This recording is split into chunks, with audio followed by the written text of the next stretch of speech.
দিন যতই ঘনিয়ে আসছে ততই বেড়ে যাচ্ছে আর্জেন্টিনা প্রেমীদের হৃদস্পন্দন। কাতারের মরুর বুকে সেই ফুটবল যুদ্ধের কথা মনে আছে নিশ্চয়ই।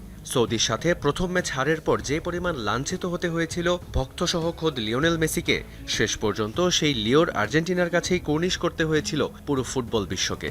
কারণ ৩৬ বছরের শিরোপা খরা কাটিয়ে বিশ্বকাপের সেই সোনালি ট্রফিটা জায়গা পেয়েছিল আর্জেন্টিনা শোকেসে।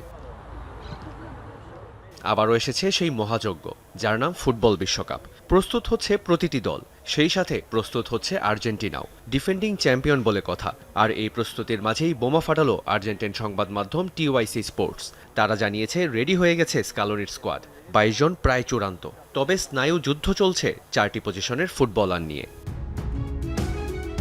এই ২২ জন হল স্কালোনির তুরুপের তাস।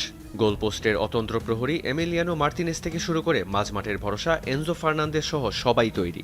মাঝমাঠে ম্যাকঅ্যালিস্টার আর ডিপল তো থাকছেনই, সাথে যোগ দিচ্ছেন তরুণ তুর্কি থিয়াগো আলমাদা আর নিকোলাস পাস।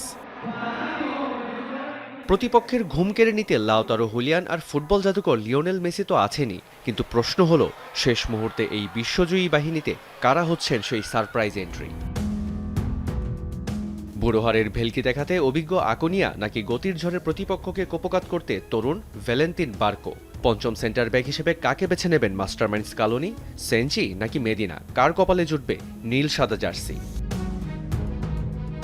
সবচেয়ে বড় চমক আসতে পারে মাঝ মাঠে। লো সেলসো কি ফিরে পাবে তার জায়গা, নাকি সবাইকে চমকে দিয়ে আর্জেন্টিনা জার্সিতে বিশ্বমঞ্চ কাঁপাবেন তরুণ তুর্কি ফ্রাঙ্কো মাস্তান্তোয়ানো? ওদিকে প্রেস্টিয়ানি কি পারবেন নিষেধাজ্ঞার দেয়াল টপকে বিশ্বমঞ্চে নামতে? স্কালোনির মাথায় এখন একটাই চিন্তা, সঠিক কম্বিনেশন। কারণ স্কালোনি জানেন চ্যাম্পিয়ন হওয়া কঠিন, কিন্তু সেই মুকুট ধরে রাখা আরও কঠিন। রিয়ান রাফতি, যমুনা স্পোর্টস।